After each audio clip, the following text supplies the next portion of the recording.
Quando Paulo Freire faleceu, que foi anunciado também na imprensa, eu lembro de um jornalista que gravou com o Sérgio Cortella, Mário Sérgio Cortella, e perguntou assim: Paulo Freire faleceu, e desfaleceu da única coisa que poderia ter matado, o coração.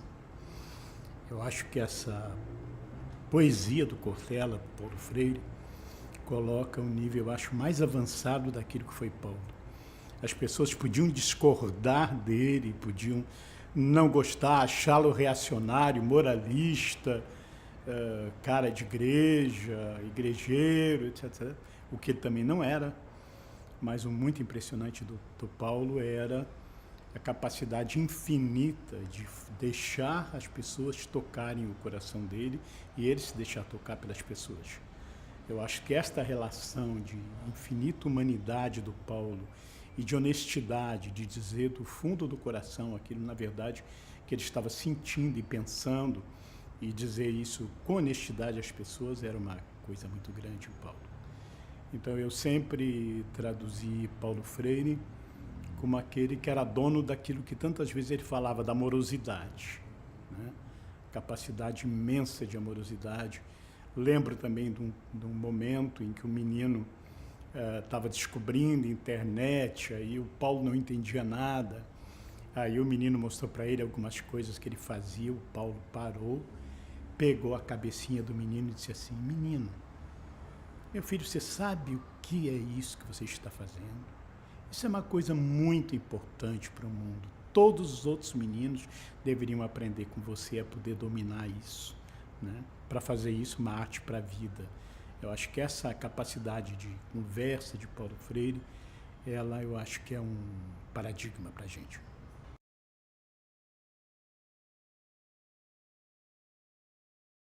Nós estamos num momento histórico hoje muito importante, sobretudo no país, né? E que com certeza Paulo Freire estaria sofrendo imensamente com essa arbitrariedade, essa dimensão de quebrar toda a ordem legal, não podemos saber nem se é legítima, mas o fato de desreconhecer a capacidade de manter as possibilidades da vida e das pessoas, dos meios que elas precisam para viver, essa impiedade da economia que tem sido feita permanentemente. Hoje ainda nós tivemos a nomeação de um pastor da Igreja Universal do Reino de Deus para assumir o Ministério das Tecnologias, né?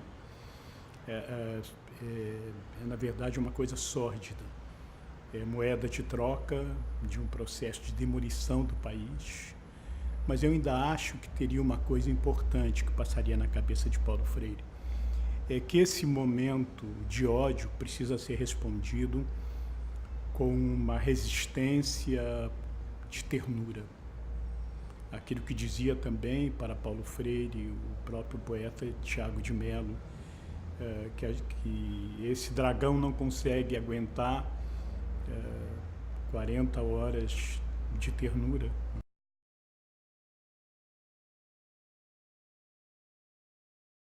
E eu acho que este momento é um momento da possibilidade de a gente resistir às formas de fascismo, de violência, inclusive das quais Paulo Freire é tão inspirador, da decência, da boniteza, da ternura, que as pessoas saíram nessas vestidas de verde e amarelo, né, pichando Paulo Freire como se fosse uma pessoa pérfida, uma pessoa perigosa, uma pessoa, ao contrário, comunista, né? E, na verdade, Paulo estava muito além dessas categorias. E quando a gente vê aqueles cartazes, na verdade, dá pena da pobreza dessas pessoas, da incapacidade de compreender o humano, da dificuldade que elas tiveram de poder circular no mundo onde a maioria circula, que é da necessidade da vida, da ternura do outro, de entender o outro como outro de mim, e entender as pessoas que estão na rua, as pessoas que estão em situação de sofrimento. E, no entanto, o tratamento que se dá hoje para essas pessoas pobres, já que carregam o piano, porque, na verdade, as políticas públicas não estão pagando aquilo que essas pessoas sofrem, aquilo que elas perderam por lesões de direitos que foi feito pela classe dominante, pelos grandes ricos, pelo agronegócio, hidronegócio, esse conjunto de situações que colocaram a nossa nação numa crise que ela, aliás, não tem. É uma crise artificial, feita por moeda podre, feita por papéis que não valem nada, e o trabalho, a questão da vida indígena, dos quilombolas, de todas as sociedades tradicionais, estão sendo, na verdade, matados outra vez, né? Eu acho que Paulo Freire não suportaria isso e mostraria sua indignação.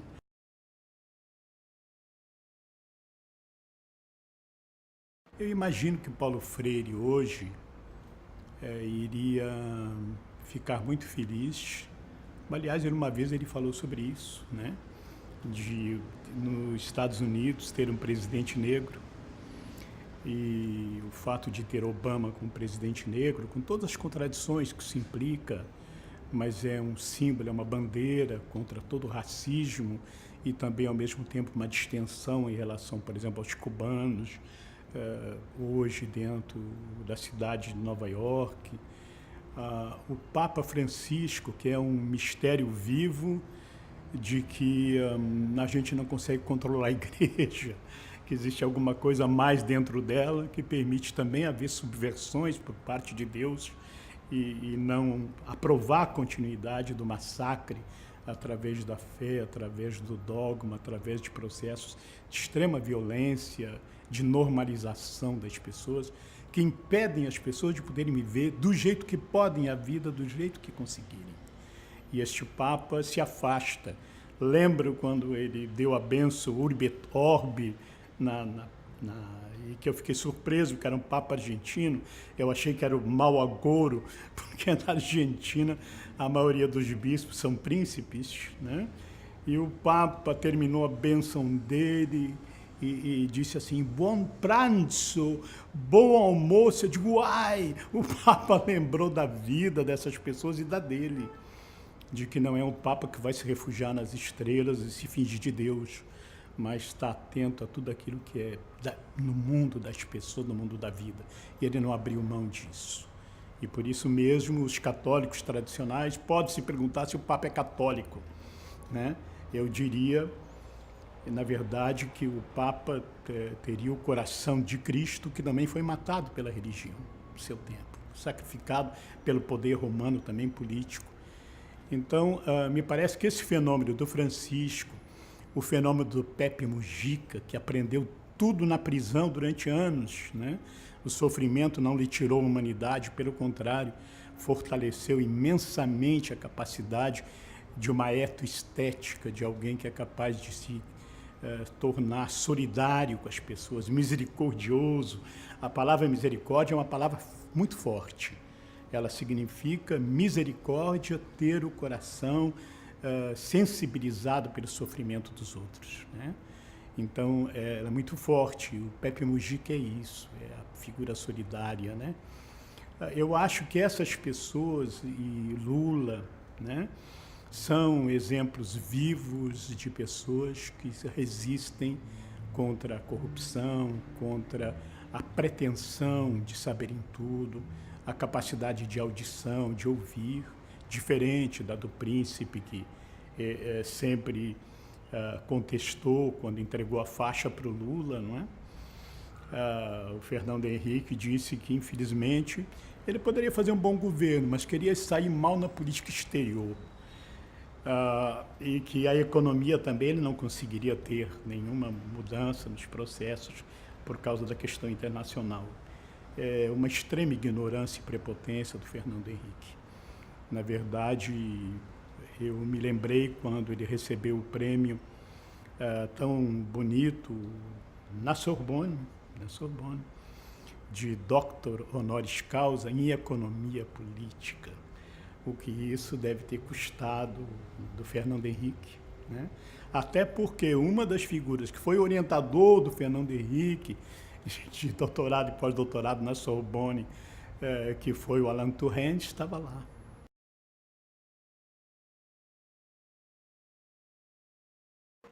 O final do século XXI, eu acho que é um momento de grande esperança.